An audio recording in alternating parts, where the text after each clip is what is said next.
Hey, hey, hey, get off the fence if you want to supersize and grow your business. Now, I selected this weird black and white kind of gray and fuzzy, unclear filter for a reason. Why? Because it's the most common way to behave for human beings, including businesses and business owners, is to be on the fence. Meaning, this expression's been with us since the early 1800s, and it means to like straddle the fence. You know, when I was a little girl, we had horses and ponies and corrals. So we sat on the fence, and when we waited for our turn to ride the ponies or the horses or do the rodeo, because we had rodeos when we were little girls, you'd sit on the fence with one leg on one side, one leg on the other. And that we were waiting for our turn. We were waiting for something, of course. Or it meant we were undecided if we were going to take a turn or not, if we were going to be in the rodeo. Or we just weren't making a decision or taking a stand one way or the other. We were on the fence. Now, have I lived a lot of my life on the fence and just kind of gone with the flow of what's happening around me in my life and in my businesses?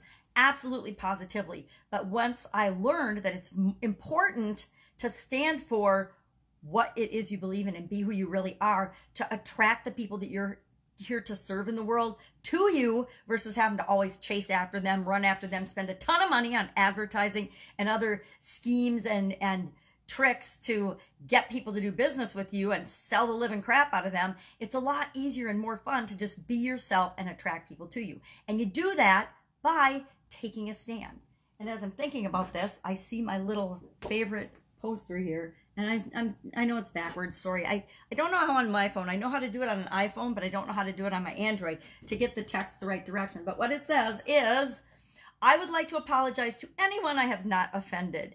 Please be patient. I will get with you shortly. This reminds me, Jim Edwards is the first person I actually heard that expression from. And when I was in Texas visiting my mom, I saw that sign and I had to buy it. I'm moving, so I'm moving everything around.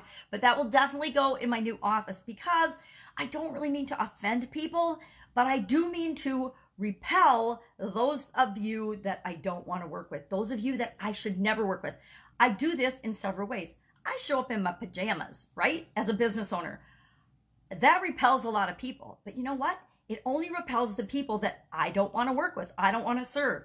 Because people that can't see through the pajamas are a means to present the lifestyle that I choose to lead, meaning you can choose the lifestyle that you want to use to create your business. If you can't see that, if you don't get that, even after I've explained it 100 times or mentioned it, then you won't be attracted. You won't think that I can help you or serve you in any way. So you won't choose to work with me, which is exactly what I want, right?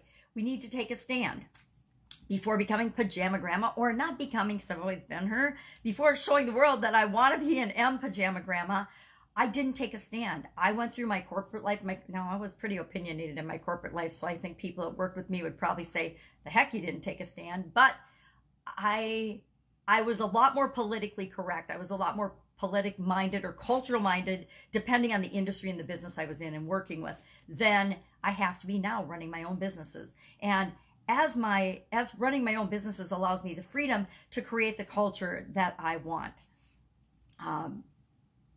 There are things that I choose on purpose to be on the fence about because I think they're none of my business.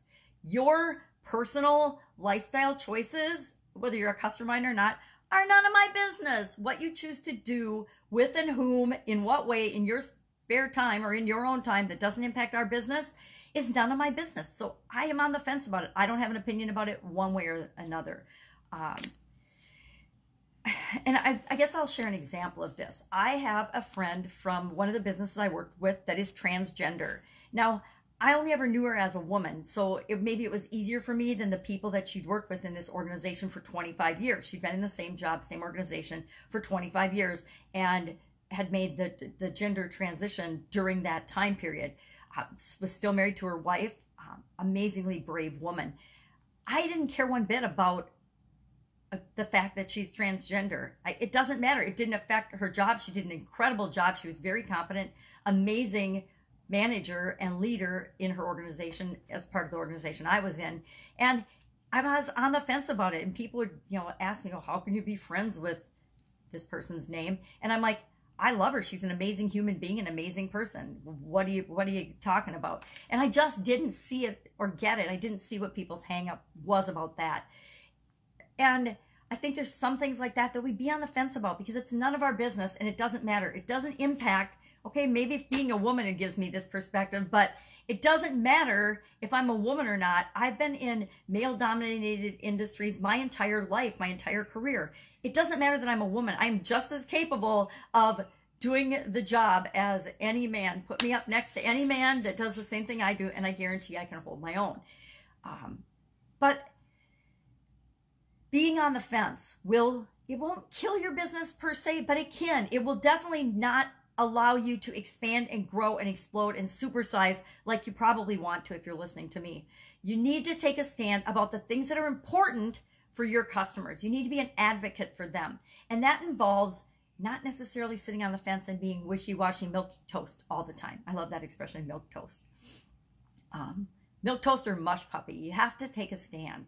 Now, we take a stand for our ideal clients and customers, supporting them and helping them to solve their problems and create the lives that they want, which in turn allows us to create the life that we want. Sitting on the fence, sometimes there's things I personally believe that you should sit on the fence about. In this day and age of social media, we have seen companies overnight be lifted and supersized or destroyed and devastated because the CEO or someone, the leader of that organization, took a stand either verbally or with their actions that actually, caused them huge problems and huge damage. The CEO that takes a political stand for or against a president. Yes, if all you want to attract is one political party and that's how you're going to niche down, go ahead, do that. If that's your core beliefs and what you want to do, but know that you're alienating a huge part of the population. So really cognizantly decide, am I going to take a stand on things like religion or politics because that's part of what I want to create for my organization?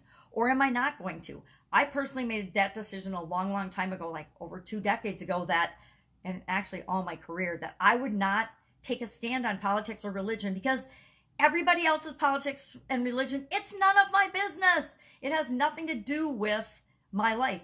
Everybody can have their own opinion and do what's right for them, and it doesn't have any negative impact on me unless I choose to let it.